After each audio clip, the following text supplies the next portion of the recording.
Orangi town से डकैत गिरोह का डिफेंस के पोश इलाके में वारदातें करने का इंकशाफ। जिला सेंट्रल पुलिस की शाहीन फोर्स पुलिस मुकाबले में गिरफ्तार 5 रुकनी डाकुओं से मुतल्लिक अहम इंकशाफात सामने आ गए। 18 साल डकैत 5 रुकनी गैंग डिफेंस के इलाके में भी वारदात में मुलव्वस निकले। मजीद तफसीलात जानते हैं अनुषा जाफरी से। जी अनुषा, बताइएगा। बिल्कुल, जिला सेंट्रल अजीजाबाद की शाहीन फोर्स के मुकाबले में गिरफ्तार 5 मुलजिमान से अहम इंकशाफात सामने आए हैं। मुलजिमान जो है वो कम उम्र बताए जा रहे हैं, 18 से 17 साल के मुलजिमान हैं और डिफेंस समेत कराची के मुख्तलिफ इलाकों में ये वारदातें करते हैं। तुम्हारा नाम क्या है? शाजिब। कौन कौन से इलाकों में वारदातें करते हो? डिफेंस में, औरंगी में, हर जगह करते हैं। कराची भर में करते हो?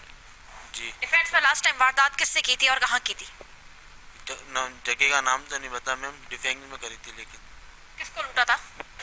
ये बाइक वाले को लिया था। क्या लिया था उससे? उससे मोबाइल लिया था।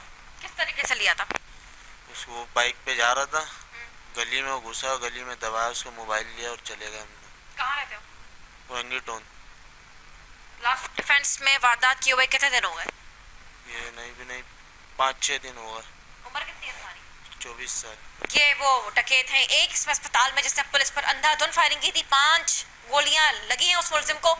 ये वो डकैत हैं जो कि 18 से 24 साल की उम्र तक के हैं। एक फर्नीचर का काम करता है, एक गारमेंट्स का काम करता है, एक फर्नीचर का काम करता है, एक मैकेनिक का काम करता है। ये इस तरीके से वारदातें करते हैं और गुलबर्ग से बाइक छीन कर जो है वो फरार हुए थे। अजीजाबाद आए थे मोबाइल छीनने, लेकिन पुलिस ने मुकाबले के बाद इन 5 का गैंग बर्स्ट कर दिया है। औरंगी टाउन के रिहायशी बताए जा रहे हैं और ये कराची के पोश इलाके डिफेंस समेत कराची की मुतअद्दिद जो है वारदातों में मुलविस हैं। कराची भर में ये वारदातें करने का उन्होंने इंकशाफ किया है। पुलिस की जानिब से इनसे मजीद इंकशाफात जो है वो लिए जा रहे हैं और पुलिस का कहना है इनसे मजीद इंकशाफात भी जो है वो मुतवक्का हैं। जी।